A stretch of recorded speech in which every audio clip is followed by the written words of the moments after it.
sais plus qui disait « Heureux les fêlés, seuls les fêlés laissent passer la lumière ». On est au portant, il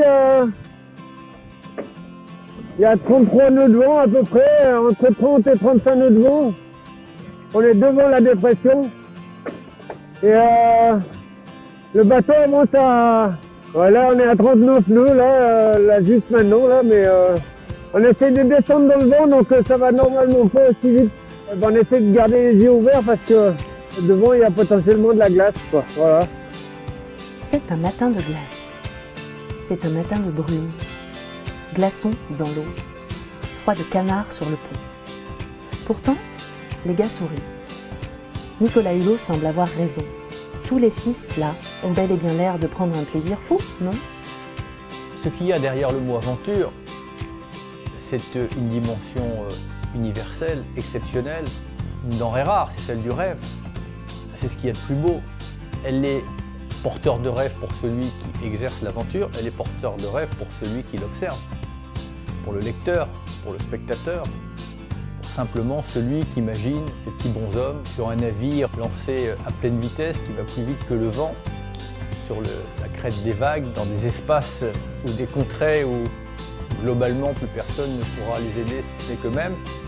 En mer, décidément, tout est possible. Idexport est dans l'océan Indien depuis samedi midi et pour fêter ça, l'équipage a trinqué. Quelques gouttes d'un whisky prévu par Boris Herman pour marquer le passage de chacun des 3 caps du trophée. La météo est taquine? Qu'importe. Le trimaran a dévié sa trajectoire et fonce désormais dans le très grand sud, quitte à frôler la glace. Parcourir comme ça la planète sur le dos des vagues, c'est aussi prendre la mesure de ce qu'est l'homme à la surface de la Terre. Et je dirais peut-être tout simplement de ce qu'est l'homme à l'échelle de l'univers. Ce n'est pas un hasard si le trophée porte le nom de Jules. Dans ses livres, il est question de ciel, de haute mer, d'épopée à terre aussi et parfois, enfin surtout, toujours, d'adrénaline et de frissons. Allez, bonne nouvelle.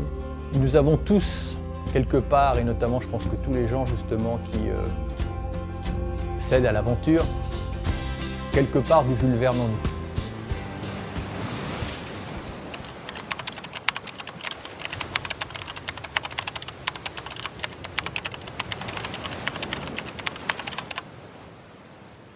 Les coureurs au large d'aujourd'hui, ils vont à la conquête des mers.